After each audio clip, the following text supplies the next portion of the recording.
सिया राम जय जय राम। राम सिया राम जय जय राम।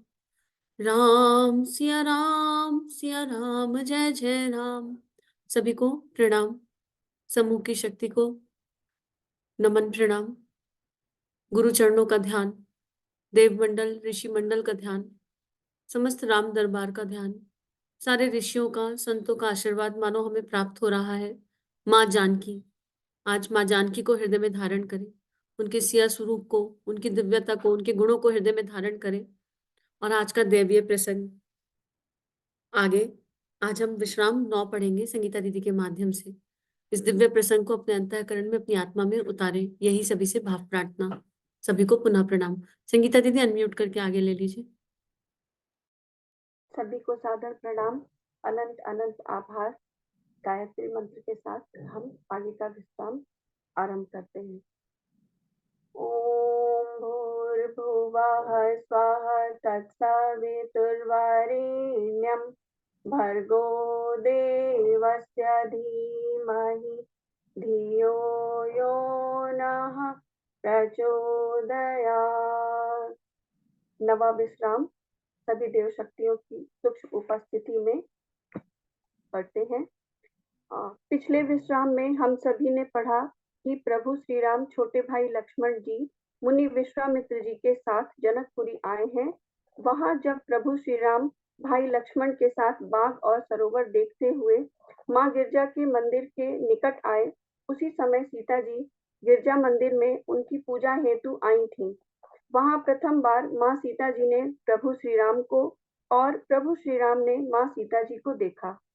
तब जनक जी के कथनानुसार श्री सतानंद जी मुनि विश्वामित्र के पास गए और जनक जी की विनती सुनाई और कहा, हे तात, चलो, जनक जी ने बुला भेजा है।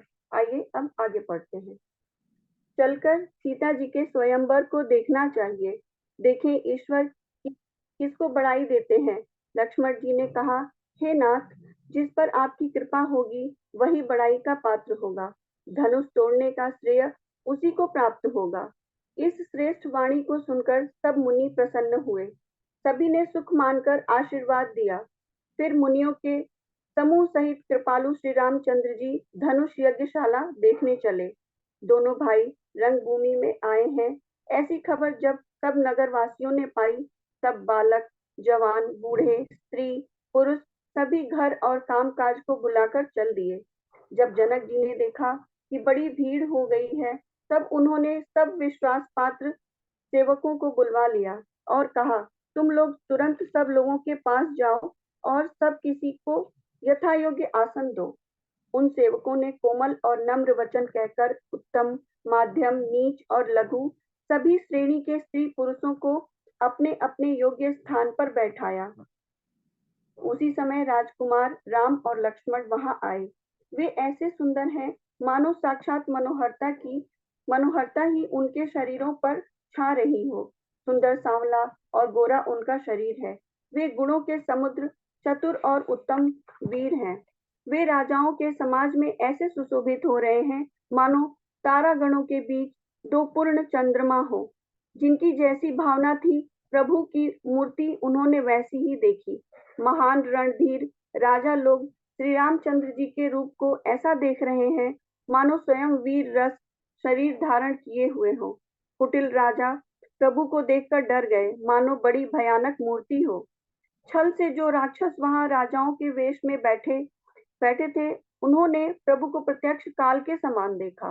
नगरवासियों ने दोनों भाइयों को मनुष्यों के भूषण रूप और नेत्रों को सुख देने वाला देखा।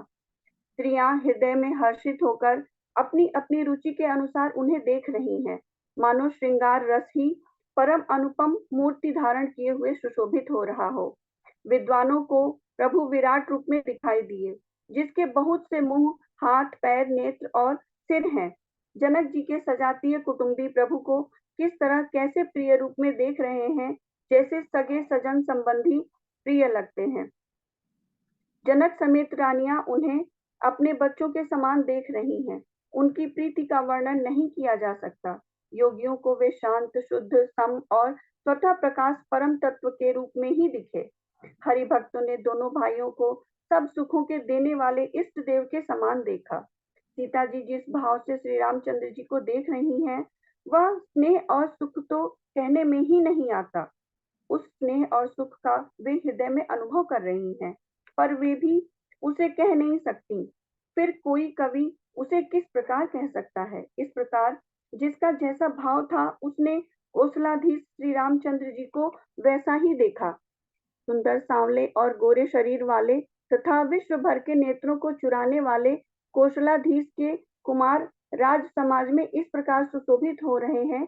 दोनों मूर्तियां स्वभाव से ही बिना किसी बनाव श्रृंगार के मन को हरने वाली हैं। करोड़ों कामदेवों की उपमा भी उनके लिए तुच्छ है। उनके सुंदर मुख शरद पूर्णिमा के चंद्रमा की भी निंदा करने वाले, उसे नीचा दिखाने वाले हैं, और कमल के समान नेत्र मन को बहुत ही भाते हैं। सुंदर चितवन सारे संसार के मन को हरने वाले कामदेव के भी मन को हरने वाली है। वह हृदय को बहुत ही प्यारी लगती है, पर उसका वर्णन नहीं किया जा सकता। सुंदर गाल है, कानों में चंचल झूमते हुए कुंडल है, थोड़ी और अधर होठ सुंदर है, कोमल वाणी है, हंसी चंद्रमा की सी किरणों का तिरस्कार करने वाली है। भौहें टेढ़ी और नासिका मनोहर है, ऊंचे चौड़े ललाट पर तिलक झलक रहे हैं, दीप्तिमान हो रहे हैं। काले घुंघराले बालों को देखकर भौरों की पंक्तियां भी लजा जाती हैं। पीली चौकोनी टोपियां सिरों पर सुशोभित हैं, जिनके बीच बीच में फूलों की कलियां बनाई काढ़ी हुई हैं। शंख के समान सुंदर गोल गले में मनोहर 3 रेखाएं हैं, जो मानो तीनों लोकों की सुंदरता की सीमा को बता रही हैं। हृदयों पर गजमुक्ताओं के सुंदर कंठे और तुलसी की मालाएं सुशोभित हैं। उनके कंधे बैलों के कंधे की तरह ऊंचे तथा पुष्ट हैं। एंड खड़े होने की शान सिंह की सी है, और भुजाएं विशाल एवं बल की भंडार हैं। कमर में तरकस और पीतांबर बांधे हैं। दाहिने हाथों में बाण और बाएं सुंदर कंधों पर धनुष तथा पीले यज्ञोपवीत जनेऊ सुशोभित हैं। नख से लेकर शिखा तक सब अंग सुंदर हैं, उन पर महान शोभा छाई हुई है। उन्हें देखकर सब लोग सुखी हुए। नेत्र एकटक निमेष शून्य हैं, और तारे पुतलियां भी नहीं चलते। जनक जी दोनों भाइयों को देखकर हर्षित हुए। तब उन्होंने जाकर मुनि के चरण कमल पकड़ लिए, विनती करके अपनी कथा सुनाई और मुनि को सारी रंगभूमि यज्ञशाला दिखलाई। मुनि के साथ दोनों श्रेष्ठ राजकुमार जहां जहां जाते हैं, वहां वहां सब कोई आश्चर्यचकित हो देखने लगते हैं। सबने राम जी को अपनी अपनी ओर ही मुख किए हुए देखा, परंतु इसका कुछ भी विशेष रहस्य कोई नहीं जान सका। मुनि ने राजा से कहा, रंगभूमि की रचना बड़ी सुंदर है। विश्वामित्र जैसे निष्प्रेह विरक्त और ज्ञानी मुनि से रचना की प्रशंसा सुनकर राजा प्रसन्न हुए, और उन्हें बड़ा सुख मिला। सब मंचों से एक मंच अधिक सुंदर, उज्जवल और विशाल था। स्वयं राजा ने मुनि सहित दोनों भाइयों को उस पर बैठाया। प्रभु को देखकर सब राजा हृदय में ऐसे हार गए, निराश एवं उत्साहहीन हो गए, जैसे पूर्ण चंद्रमा के उदय होने पर तारे प्रकाशहीन हो जाते हैं। उनके तेज को देखकर सबके मन में ऐसा विश्वास हो गया कि रामचंद्र जी ही धनुष को तोड़ेंगे, इसमें संदेह नहीं। इधर उनके रूप को देखकर सबके मन में यह निश्चय हो गया कि शिव जी के विशाल धनुष को जो संभव है न टूट सके, बिना तोड़े भी सीता जी श्री रामचंद्र जी के ही गले में जयमाल डालेंगी, अर्थात दोनों तरह से ही हमारी हार होगी और विजय श्री रामचंद्र जी के हाथ रहेगी। यो सोचकर वे कहने लगे, हे भाई, ऐसा विचार कर यश, प्रताप, बल और तेज गंवाकर अपने अपने घर चलो। दूसरे राजा, जो अविवेक से अंधे हो रहे थे और अभिमानी थे, यह बात सुनकर बहुत हंसे।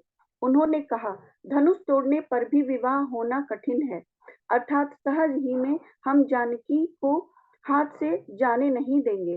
फिर बिना तोड़े तो राजकुमारी को ब्याह ही कौन सकता है? काल ही क्यों न हो, एक बार तो सीता के लिए उसे भी हम युद्ध में जीत लेंगे। यह घमंड की बात सुनकर दूसरे राजा, जो धर्मात्मा, हरिभक्त और सयाने थे, मुस्कुराए।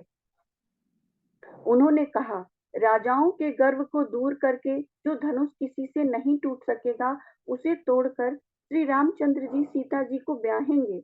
रही युद्ध की बात, तो महाराज दशरथ के रण में बाके पुत्रों को युद्ध में तो जीत ही कौन सकता है। गाल बजाकर व्यर्थ ही मत करो, मन के लड्डुओं से भी कहीं भूख बुझती है। हमारी परम पवित्र निष्कपट सीख को सुनकर सीता जी को अपने जी में साक्षात जगत जननी समझो। उन्हें पत्नी के रूप में पाने की आशा एवं लालसा छोड़ दो और रघुनाथ जी को जगत का पिता परमेश्वर विचार कर नेत्र भरकर उनकी छवि देख लो। ऐसा अवसर बार बार नहीं मिलेगा। सुंदर सुख देने वाले और समस्त गुणों की राशि ये दोनों भाई शिव जी के हृदय में बसने वाले हैं। स्वयं शिव जी भी जिन्हें सदा हृदय में छिपाए रखते हैं, वे तुम्हारे नेत्रों के सामने आ गए हैं।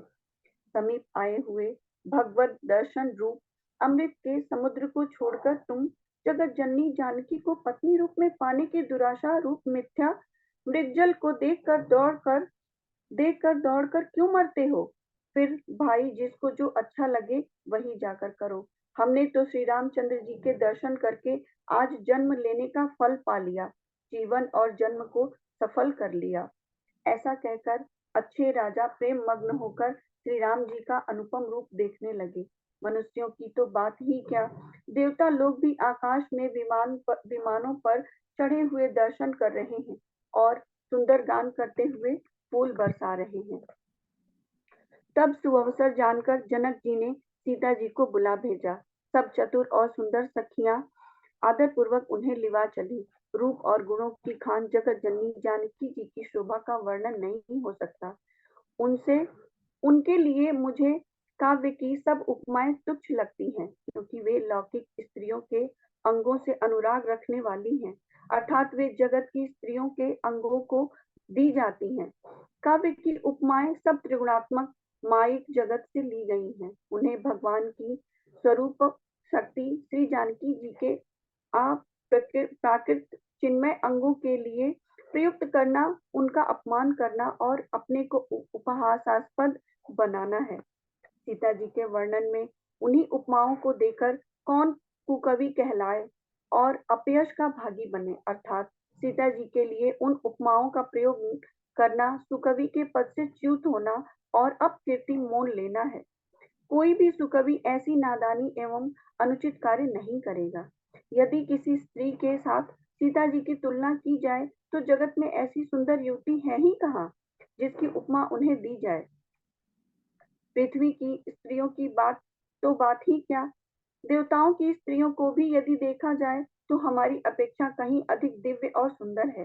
तो उनमें सरस्वती जी बहुत बोलने वाली हैं। पार्वती अर्धांगिनी है, अर्थात अर्ध नारी नटेश्वर रूप में उनका आधा ही अंग स्त्री का है, शेष आधा अंग पुरुष शिव जी का है। कामदेव की स्त्री रति पति को बिना शरीर का अनंग जानकर बहुत दुखी रहती हैं और जिनके विष और मध्य से जैसे समुद्र से उत्पन्न होने के नाते प्रिय भाई हैं, उन लक्ष्मी के समान तो जानकी जी को कहा ही कैसे जाए। जिन लक्ष्मी जी की बात ऊपर कही गई है, वे निकली थी खारे समुद्र से, जिसको मथने के लिए भगवान ने अति कर्कश पीठ वाले कच्छप का रूप धारण किया। रस्सी बनाई गई महान विषधर वासुकी नाग की मथानी का कार्य किया। अतिशय कठोर मंदराचल पर्वत ने और उसे मथा सारे देवताओं और दैत्यों ने मिलकर। जिन लक्ष्मी को अतिशय शोभा की खान और अनुपम सुंदरी कहते हैं, उनको प्रकट करने में हेतु बने ये सब असुंदर और एवं अस्वाभाविक ही कठोर उपकरण, ऐसे उपकरणों से प्रकट हुई लक्ष्मी श्री जानकी जी की समता को कैसे पा सकती हैं। हाँ, इसके विपरीत यदि छवि रूपी अमृत का समुद्र हो, परम रूप में कच्छप हो, शोभा रूप रस्सी हो, श्रृंगार रस पर्वत हो और उस छवि के समुद्र को स्वयं कामदेव अपने ही कर कमल से मथे, इस प्रकार का संयोग होने से जब सुंदरता और सुख की मूल लक्ष्मी उत्पन्न हो, तो भी कवि लोग उसे बहुत संकोच के साथ सीता जी के समान कहेंगे।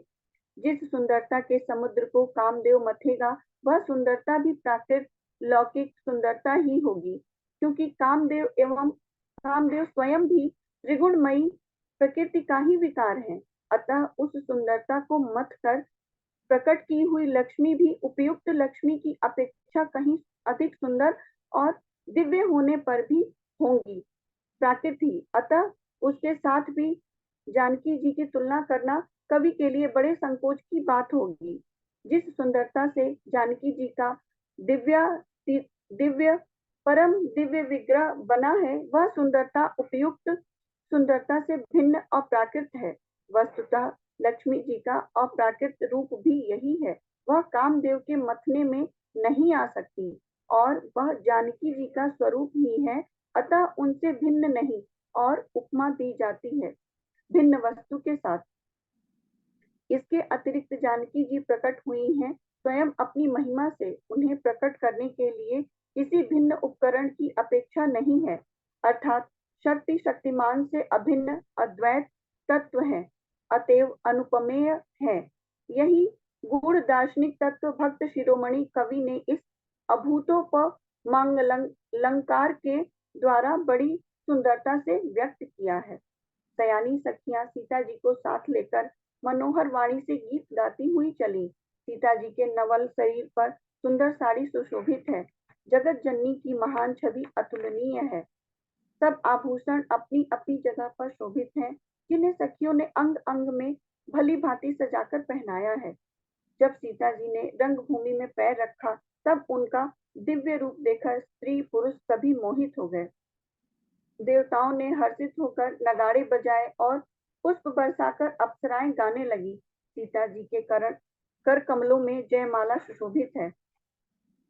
सब राजा चकित होकर अचानक उनकी ओर देखने लगे। सीता जी चकित चित्त से श्री राम जी को देखने लगी। तब सब लोग मोह के वश हो गए। सीता जी ने मुनि के पास बैठे हुए दोनों भाइयों को देखा तो उनके नेत्र अपना खजाना पाकर ललचा कर वहीं श्री राम जी में जा लगे, स्थिर हो गए। परंतु गुरुजनों की लाज से तथा बहुत बड़े समाज को देखकर सीता जी सकुचा गईं। वे श्री रामचंद्र जी को हृदय में लाकर सखियों की ओर देखने लगी। श्री रामचंद्र जी का रूप और सीता जी की छवि देखकर स्त्री पुरुषों ने पलक मारना छोड़ दिया। सब एक टक उन्हीं को देखने लगे। सभी अपने मन में सोचते हैं पर कहते सकुचाते हैं। मन ही मन वे विधाता से विनय करते हैं, हे विधाता, जनक की मूढ़ता को शीघ्र हर लीजिए और हमारी ही ऐसी सुंदर बुद्धि उन्हें दीजिए कि जिससे बिना ही विचार किए राजा अपना प्रण छोड़कर सीता जी का विवाह राम जी से कर लें। संसार उन्हें भला क्या कहेगा, क्योंकि यह बात सब किसी को अच्छी लगती है। हर हट से करने से अंत में भी हृदय जलेगा। सब लोग इसी लालसा में मग्न हो रहे हैं कि जानकी जी योग्य वर तो यह सांवला ही है। जानकी जी के योग्य वर तो यह सांवला ही है। तब राजा जनक जी ने बंदी जनों भाटों को बुलाया। वे विरुदावली वंश की कीर्ति गाते हुए चले आए। राजा ने कहा, जाकर मेरा प्रण सबसे कहो। भाट चले, उनके हृदय में कम आनंद न था। भाटों ने श्रेष्ठ वचन कहा, हे पृथ्वी की पालना करने वाले सब राजागण, सुनिए। हम अपनी भुजा उठाकर जनक जी का विशाल प्रण कहते हैं। राजाओं की भुजा का बल चंद्रमा है, शिव जी का धनुष राहु है। वह भारी है, कठोर है, यह सबको विदित है। बड़े भारी योद्धा रावण और बाणासुर भी इस धनुष को देखकर गांव से चुपके से चलते बने। उसे उठाना तो दूर रहा, छूने तक की हिम्मत न हुई। उसी शिव जी के कठोर धनुष को आज इस राज समाज में जो भी तोड़ेगा, तीनों लोगों की विजय के साथ ही उसको जानकी जी बिना किसी विचार के हठ पूर्वक वरण करेंगी। प्रण सुनकर सब राजा ललचा उठे। जो वीरता के अभिमानी थे, वे मन में बहुत ही तमतमाए, कमर कसकर अकुलाकर उठे और अपने इष्ट देवों को सिर नवाकर चले। वे तमक कर बड़े ताव से शिव जी की धनुष की ओर देखते हैं और फिर निगाह जमाकर उसे पकड़ते हैं। करोड़ों भांति से जोर लगाते हैं, पर वह उठता ही नहीं। जिन राजाओं के मन में कुछ विवेक है, वे धनुष के पास ही नहीं आते। वे मूर्ख राजा तमक कर किटकिटा कर धनुष को पकड़ते हैं, परंतु जब नहीं उठता तो वे लजाकर चले जाते हैं। मानो वीरों की भुजाओं का बल पाकर वह धनुष अधिक अधिक भारी होता जाता है। जब 10,000 राजा एक ही बार धनुष को उठाने लगे तो भी वह उनके ताले नहीं टलता। शिवजी का वह धनुष कैसे नहीं दिखता था। जैसे कामी पुरुष के वचनों से सती का मन कभी चलायमान नहीं होता था। सब राजा उपहास के योग्य हो गए। जैसे वैराग्य के बिना सन्यासी उपहास के योग्य हो जाता है। कीर्ति, विजय, बड़ी वीरता, इन सबको वे धनुष के हाथों बरबस हार कर चले गए। राजा लोग हृदय से हारकर श्रीहीन हतप्रभ हो गए और अपने अपने समाज में जा बैठे। राजाओं को असफल देखकर जनक अकुला उठे और ऐसे वचन बोले जो मानो क्रोध में सने हुए थे। मैंने जो प्रण ठाना था उसे सुनकर द्वीप द्वीप के अनेकों राजा आए। देवता और दैत्य भी मनुष्य का शरीर धारण करके आए तथा और भी बहुत से रणधीर वीर आए, परंतु धनुष को तोड़कर मनोहर कन्या, बड़ी विजय और अत्यंत सुंदर कीर्ति को पाने वाला मानो ब्रह्मा ने किसी को रचा ही नहीं। कहिए यह लाभ किसको अच्छा नहीं लगता, परंतु किसी ने भी शंकर जी का धनुष नहीं चढ़ाया। अरे भाई, चढ़ाना और तोड़ना तो दूर रहा, कोई तिल भर भूमि भी छुड़ा न सका। अब कोई वीरता का अभिमानी नाराज ना हो। मैंने जान लिया पृथ्वी वीरों से खाली हो गई। अब आशा छोड़कर अपने अपने घर जाओ। ब्रह्मा ने सीता का विवाह लिखा ही नहीं। यदि प्रण छोड़ता हूँ तो पुण्य जाता है, इसलिए क्या करूं, कन्या कुंवारी ही रहे। यदि मैं जानता कि पृथ्वी वीरों से शून्य है तो प्रण करके उपहास का पात्र न बनता। जनक के वचन सुनकर सभी स्त्री पुरुष जानकी जी की ओर देखकर दुखी हुए, परंतु लक्ष्मण जी तमतमा उठे। उनकी भौहें टेढ़ी हो गईं, ओठ फड़कने लगे और नेत्र क्रोध से लाल हो गए। श्री रघुवीर जी के डर से कुछ कह तो सकते नहीं, पर जनक के वे वचन उन्हें बाण से लगे। जब न रह सके तब श्री रामचंद्र जी के चरण कमलों में सिर नवाकर वे यथार्थ वचन बोले। रघुवंशियों में कोई भी जहाँ होता है उस समाज में ऐसे वचन कोई नहीं कहता जैसे अनुचित वचन रघुकुल शिरोमणि श्री राम जी को उपस्थित जानते हुए भी जनक जी ने कहे हैं। हे सूर्य कुल रूपी कमल के सूर्य, सुनिए, मैं स्वभाव ही से कहता हूँ, कुछ अभिमान करके नहीं। यदि आपकी आज्ञा पाऊं तो मैं ब्रह्मांड को गेंद की तरह उठा लूं और उसे कच्चे घड़े की तरह फोड़ डालूं। मैं सुमेरु पर्वत को मूली की तरह तोड़ सकता हूँ। हे भगवान, आपके प्रताप की महिमा से यह बेचारा पुराना धनुष तो कौन चीज है। ऐसा जानकर हे नाथ, आज्ञा हो तो कुछ खेल करूं, उसे भी देखिए। धनुष की कमल की डंडी की तरह चढ़ाकर उसे 100 योजन तक दौड़ा लिए चला जाऊं। हे नाथ, आपके प्रताप के बल से धनुष को कुकुर मुत्ते बरसाती छत्ते की तरह तोड़ दूं। यदि ऐसा न करूं तो प्रभु के चरणों की शपथ है, फिर मैं धनुष और तरकस को कभी हाथ में भी न लूंगा। जो ही लक्ष्मण जी क्रोध भरे वचन बोले, पृथ्वी डगमगा उठी और दिशाओं के हाथी कांप गए। सभी लोग और सब राजा डर गए। सीता जी के हृदय में हर्ष हुआ और जनक सकुचा गए। गुरु विश्वामित्र जी, श्री रघुनाथ जी और सब मुनि मन में प्रसन्न हुए और बार बार पुलकित होने लगे। श्री रामचंद्र जी ने इशारे से लक्ष्मण को मना किया और प्रेम सहित अपने पास बैठा लिया। विश्वामित्र जी शुभ समय जानकर अत्यंत प्रेम भरी वाणी बोले, हे राम, उठो, शिव जी का धनुष तोड़ो और हे तात, जनक का संताप मिटाओ। गुरु के वचन सुनकर श्री राम जी ने चरणों में सिर नवाया। उनके मन में न हर्ष हुआ न विषाद, और वे अपनी ऐन खड़े होने की शान से जवान सिंह को भी लजाते हुए सहज स्वभाव से ही उठ खड़े हुए। मंच रूपी उदयाचल पर रघुनाथ जी रूपी बाल सूर्य के उदय होते ही सब संत रूपी कमल खिल उठे और नेत्र रूपी भौरे हर्षित हो गए। राजाओं की आशा रूपी रात्रि नष्ट हो गई। उनके वचन रूपी तारों के समूह का चमकना बंद हो गया, वे मौन हो गए। अभिमानी राजा रूपी कुमुद संकुचित हो गए और कपटी राजा रूपी उल्लू छिप गए। मुनि और देवता रूपी चकवे शोक रहित हो गए, वे फूल बरसाकर अपनी सेवा प्रकट कर रहे हैं। प्रेम सहित गुरु के चरणों की वंदना करके श्री रामचंद्र जी ने मुनियों से आज्ञा मांगी। समस्त जगत के स्वामी श्री रामचंद्र जी सुंदर मतवाले श्रेष्ठ हाथी की सी चाल से स्वाभाविक ही चले। श्री रामचंद्र जी के चलते ही नगर भर के सब स्त्री पुरुष सुखी हो गए और उनके शरीर रोमांच से भर गए। उन्होंने पितर और देवताओं की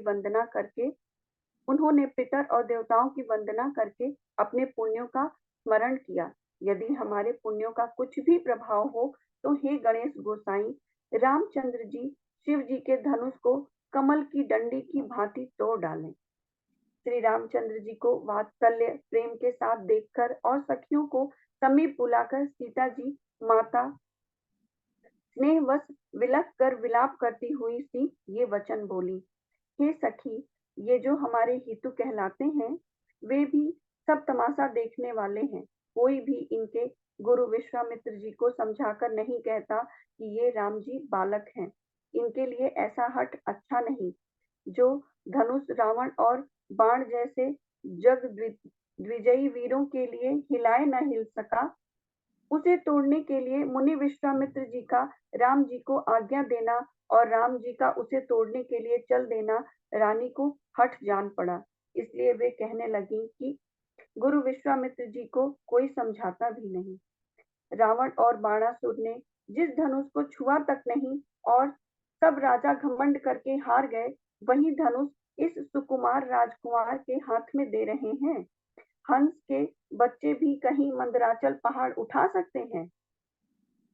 और तो कोई समझाकर कहे या नहीं, राजा तो बड़े समझदार और ज्ञानी हैं, उन्हें तो गुरु को समझाने की चेष्टा करनी ही चाहिए थी। परंतु मालूम होता है राजा का भी सारा सयानापन समाप्त हो गया। हे सखी, विधाता की गति कुछ जानने में नहीं आती। यूं कहकर रानी चुप हो रही। तब एक चतुर राम जी के महत्व को जानने वाली सखी कोमल वाणी से बोली, हे रानी, तेजवान को देखने में छोटा होने पर भी छोटा नहीं गिनना चाहिए। कहाँ घड़े से उत्पन्न होने वाले छोटे से मुनि अगस्त और कहाँ अपार समुद्र, किंतु उन्होंने उसे सोख लिया जिसका सूर्य सारे संसार में छाया हुआ है। सूर्यमंडल देखने में छोटा लगता है, पर उसके उदय होते ही तीनों लोकों का अंधकार भाग जाता है। जिसके वश में ब्रह्मा, विष्णु, शिव और सभी देवता हैं, वह मंत्र अत्यंत छोटा होता है। महान मतवाले गजराज को छोटा सा अंकुश वश में कर लेता है। कामदेव ने फूलों का ही धनुष बाण लेकर समस्त लोगों को अपने वश में कर रखा है। हे देवी, ऐसा जानकर संदेह त्याग दीजिए। हे रानी, सुनिए, रामचंद्र जी धनुष को अवश्य ही तोड़ेंगे। सखी के वचन सुनकर रानी को श्री राम जी के सामर्थ्य संबंध में विश्वास हो गया। उनकी उदासी मिट गई और श्री राम जी के प्रति उनका प्रेम अत्यंत बढ़ गया। उस समय श्री रामचंद्र जी को देखकर सीता जी भयभीत हृदय से जिस देवता से विनती कर रही हैं, वे व्याकुल होकर मन ही मन मना रही हैं, हे महेश भवानी, मुझ पर प्रसन्न होइए। मैंने आपकी जो सेवा की है उसे सफल कीजिए और मुझ पर स्नेह करके धनुष के भारीपन को हर लीजिए। हे गणों के नायक, वर देने वाले देवता गणेश जी, मैंने आज ही के लिए तुम्हारी सेवा की थी। बार बार मेरी विनती सुनकर धनुष का भारीपन बहुत ही कम कर दीजिए। हे रघुनाथ, श्री रघुनाथ जी की ओर देख देख कर सीता जी धीरज धरकर देवताओं को मना रही हैं। उनके नेत्र में प्रेम के अश्रु भरे हैं और शरीर में रोमांच हो रहा है। अच्छी तरह नेत्र भरकर श्री राम जी की शोभा देखकर फिर पिता के प्रण का स्मरण करके सीता जी का मन शुद्ध हो उठा। वे मन ही मन कहने लगी, अहो, पिताजी ने बड़ा ही कठिन हठ ठाना है। वे लाभ हानि कुछ भी नहीं समझ रहे हैं। मंत्री डर रहे हैं, इसलिए कोई उन्हें सीख भी नहीं देता। पंडितों की सभा में यह बड़ा अनुचित हो रहा है। कहाँ तो वज्र से भी बड़ा कठोर धनुष और कहाँ ये कोमल शरीर किशोर श्याम सुंदर। हे विधाता, मैं हृदय से किस तरह धीरज धरूं? सिरस के फूल के कण से कहीं हीरा छेदा जाता है। सारी सभा की बुद्धि भोली बावली हो गई है। अतः हे शिव जी के धनुष, अब तो मुझे तुम्हारा ही आसरा है। तुम अपनी जड़ता लोगों पर डालकर श्री रघुनाथ जी के सुकुमार शरीर को देखकर उतने ही हल्के हो जाओ। इस प्रकार सीता जी के मन में बड़ा ही संताप हो रहा है। निमेष का एक लव अंश भी 100 युगों के समान बीत रहा है। प्रभु श्री रामचंद्र जी को देखकर फिर पृथ्वी की ओर देखती हुई सीता जी के चंचल नेत्र इस प्रकार शोभित हो रहे हैं, मानो चंद्र मंडल रूपी डोल में कामदेव की 2 मछलियां खेल रही हों। सीता जी की वाणी रूपी भ्रमरी को उनके मुख रूपी कमल ने रोक रखा है। लाज रूपी रात्रि को देखकर वह प्रकट नहीं हो रही हैं।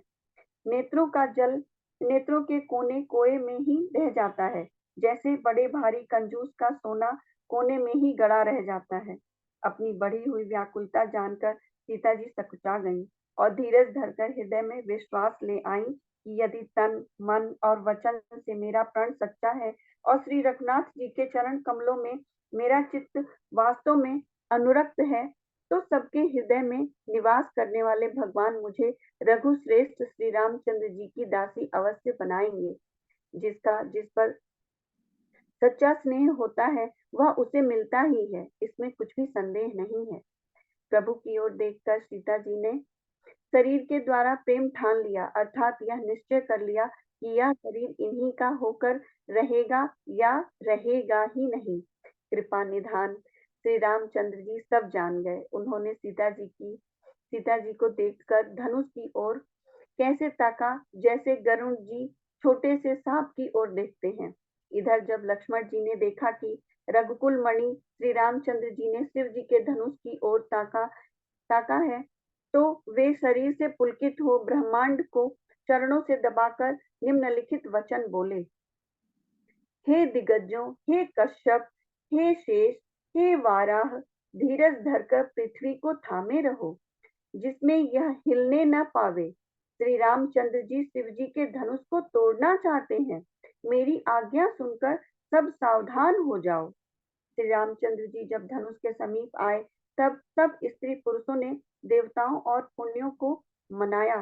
सबका संदेह और अज्ञान, नीच राजाओं का अभिमान, परशुराम जी के गर्व की गुरुता, देवता और श्रेष्ठ मुनियों की कातरता, भय सीता जी का सोच, जनक का पश्चाताप और रानियों के दारुण दुख का दावानल, ये सब शिव जी के धनुष रूपी बड़े जहाज को पाकर समाज बनाकर उस पर जा चढ़े।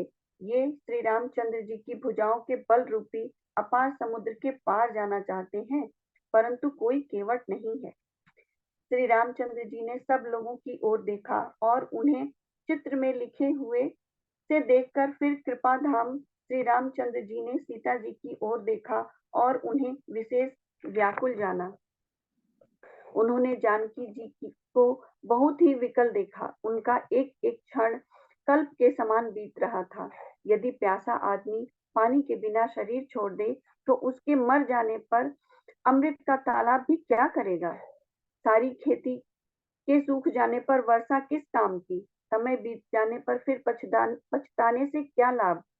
जी में ऐसा समझकर श्री राम जी ने जानकी जी की ओर देखा और उनका विशेष प्रेम लखकर वे पुलकित हो गए।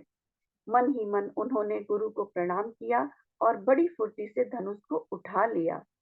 जब उसे हाथ में लिया, तब वह धनुष बिजली की तरह चमका और फिर आकाश में मंडल जैसा मंडलाकार हो गया। लेते, चढ़ाते और जोर से खींचते हुए किसी ने नहीं लखा। अर्थात ये तीनों काम इतनी फुर्ती से हुए कि धनुष को कब उठाया, कब चढ़ाया और कब खींचा, इसका किसी को पता ही नहीं लगा। सबने श्री राम जी को धनुष खींचे खड़े देखा। उसी क्षण श्री राम जी ने धनुष को बीच से तोड़ डाला। भयंकर कठोर ध्वनि से सब लोग भर गए। घोर कठोर शब्द से सब लोग भर गए। सूर्य के घोड़े मार्ग छोड़कर चलने लगे। दिग्गज चिढ़ाने लगे। धरती डोलने लगी। शेष, वाराह और कच्छप कलमला उठे। देवता, राक्षस और मुनि कानों पर हाथ रखकर सब व्याकुल होकर विचारने लगे। तुलसीदास जी कहते हैं, जब सबको निश्चय हो गया कि श्री राम जी ने धनुष को तोड़ डाला, तब सब श्री रामचंद्र जी की जय बोलने लगे। बोलिए श्री रामचंद्र जी की जय। शिव जी का धनुष जहाज शिव जी का धनुष जहाज है और श्री रामचंद्र जी की भुजाओं का बल समुद्र है। धनुष टूटने से वह सारा समाज डूब गया जो मोहवश पहले इस जहाज पर चढ़ा था, जिसका वर्णन ऊपर आया है।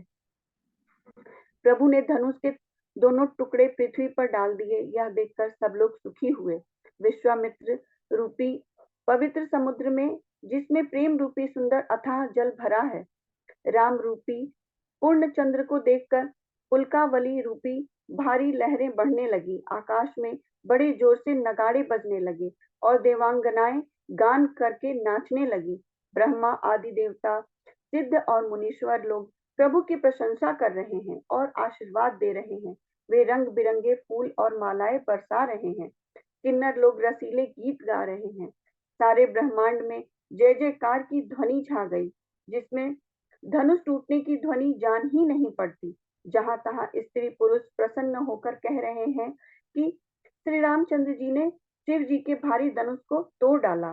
धीर बुद्धि वाले भाट, मागध और सूत लोग बिरुदावली कीर्ति का बखान कर रहे हैं। सब लोग घोड़े, हाथी, धन, मणि और वस्त्र निछावर कर रहे हैं। झांझ, मृदंग, शंख, सहनाई, भेरी, ढोल और सुहावने नगाड़े आदि बहुत प्रकार के सुंदर बाजे बज रहे हैं। जहां तहां युवतियां मंगल गीत गा रही हैं।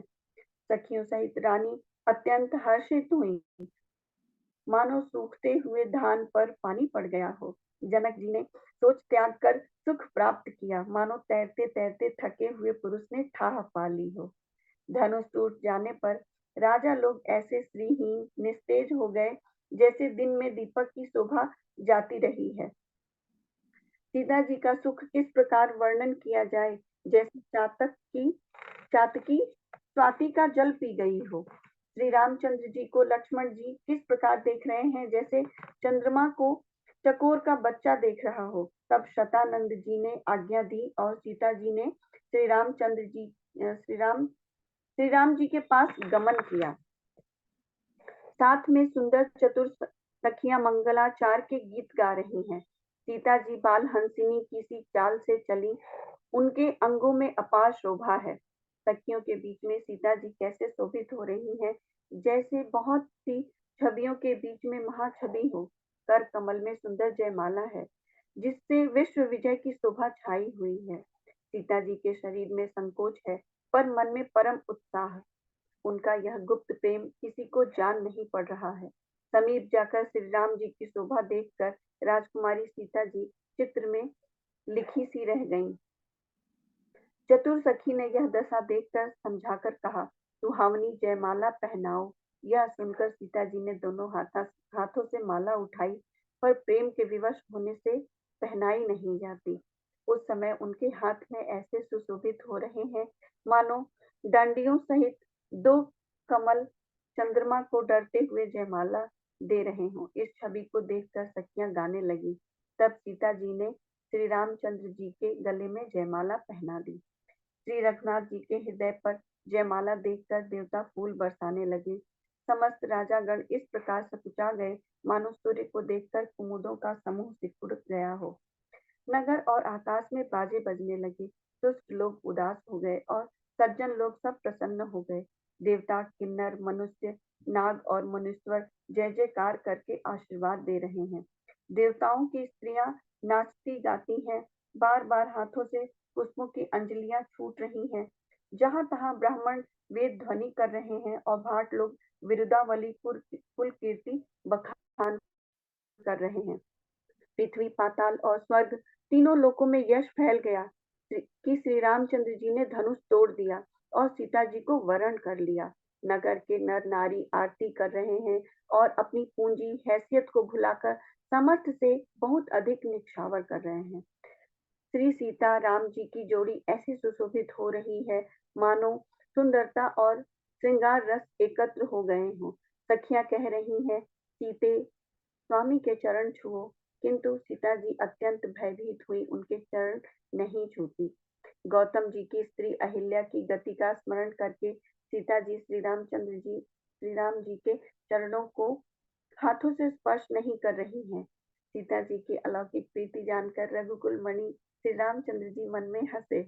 उस समय सीता जी को देखकर कुछ राजा लोग ललचा उठे। वे दुष्ट, कपूत और मूढ़ राजा मन में बहुत तमतमाए। वे अभागे उठ उठकर कवच पहनकर जहां तहां गाल बजाने लगे। कोई कहते हैं सीता जी को छीन लो और दोनों राजकुमारों को पकड़कर बांध लो। धनुष तोड़ने धनुष तोड़ने से ही चाह नहीं सरेगी, पूरी होगी। हमारे जीते जी राजकुमारी को कौन ब्याह सकता है? यदि जनक कुछ सहायता करें तो युद्ध में दोनों भाइयों सहित उसे भी जीत लो। ये वचन सुनकर साधु राजा बोले, इस निर्लज्ज राज समाज को देखकर तो लाज भी लजा गई। अरे, तुम्हारा बल, प्रताप, वीरता, बड़ाई और नाक प्रतिष्ठा तो धनुष के साथ ही चली गई। वही वीरता थी कि अब कहाँ से मिली है? ऐसे दुष्ट बुद्धि हैं, तभी तो विधाता ने तुम्हारे मुखों पर कालिख लगा दी। ईर्ष्या, घमंड और क्रोध छोड़कर नेत्र भरकर श्री राम जी की छवि को देख लो। लक्ष्मण के क्रोध को प्रबल अग्नि जानकर उसमें पतंगे मत बनो। जैसे गरुड़ का भाग कौवा चाहे, सिंह का भाग खरगोश चाहे, बिना कारण ही क्रोध करने वाला अपनी कुशल चाहे, शिव जी से विरोध करने वाला सब प्रकार की संपत्ति चाहे, लोभी, लालची, सुंदर कीर्ति चाहे, कामी मनुष्य निष्कलंकता चाहे, तो क्या पा सकता है? और जैसे श्री हरि के चरणों से विमुख मनुष्य परम गति मोक्ष चाहे, हे राजाओं, सीता के लिए तुम्हारा लालच भी वैसा ही व्यर्थ है। कोलाहल सुनकर सीता जी शंकित हो गईं। सब सखियां उन्हें वहां ले गईं जहां रानी सीता जी की माता थीं। श्री रामचंद्र जी मन में सीता जी के प्रेम का बखान करते हुए स्वाभाविक चाल से गुरु जी के पास चले। रानियों सहित सीता जी दुष्ट राजाओं के दुर्वचन सुनकर सोच के वश में है कि न जाने विधाता अब क्या करने वाले हैं। राजाओं के वचन सुनकर लक्ष्मण जी इधर उधर ताकते हैं, किंतु श्री रामचंद्र जी के डर से कुछ बोल नहीं सकते। उनके नेत्र लाल और भौहें टेढ़ी हो गईं और वे क्रोध से राजाओं की ओर देखने लगे, मानो मतवाले हाथियों का झुंड देखकर सिंह के बच्चे को जोश आ गया हो। खलबली देखकर जनकपुर की स्त्रियां व्याकुल हो गईं और सब मिलकर राजाओं को गालियां देने लगी। उसी मौके पर शिव जी का धनुष का टूटना सुनकर भृग कुल रूपी कमल के सूर्य परशुराम जी आए। इन्हें देखकर सब राजा सकुचा गए, मानो बाज के झपटने पर बटेर लुक छिप गए हों। गोरे शरीर पर विभूति भस्म बड़ी फब रही है और विशाल ललाट पर त्रिपुंड विशेष शोभा दे रहा है। सिर पर जटा है, समुद्र मुख चंद्र क्रोध के कारण कुछ लाल हो आया है। भौहें टेढ़ी और आंखें क्रोध से लाल हैं। सहज ही देखते हैं तो भी ऐसा जान पड़ता है मानो क्रोध कर रहे हैं। बैल के समान ऊंचे और पुष्ट कंधे हैं, छाती और भुजाएं विशाल हैं, सुंदर यज्ञोपवीत धारण किए, माला पहने और मृग चर्म लिए हैं। कमर में मुनियों का वस्त्र वलकल और दो तरकस बांधे हैं, हाथों में धनुष बाण और सुंदर कंधे पर फरसा धारण किए हैं। शांत वेश है, परंतु करनी बहुत कठोर है। स्वरूप का वर्णन नहीं किया जा सकता, मानो वीर रस ही मुनि का शरीर धारण करके जहाँ सब राजा लोग हैं वहां आ गया हो। परशुराम जी का भयानक वेश देखकर सब राजा भय से व्याकुल हो उठे और पिता सहित अपना नाम कह कहकर सब दंडवत प्रणाम करने लगे। परशुराम जी हित समझकर भी सहज ही जिसकी ओर देख लेते हैं वह समझता है मानो मेरी आयु पूरी हो गई। फिर जनक जी ने आकर सिर नवाया और सीता जी को बुलाकर प्रणाम कराया। परशुराम जी ने सीता जी को आशीर्वाद दिया। सखियां हर्षित हुई और वहां अब अधिक देर ठहरना ठीक न समझकर वे सयानी सखियां उनको अपनी मंडली में ले गईं।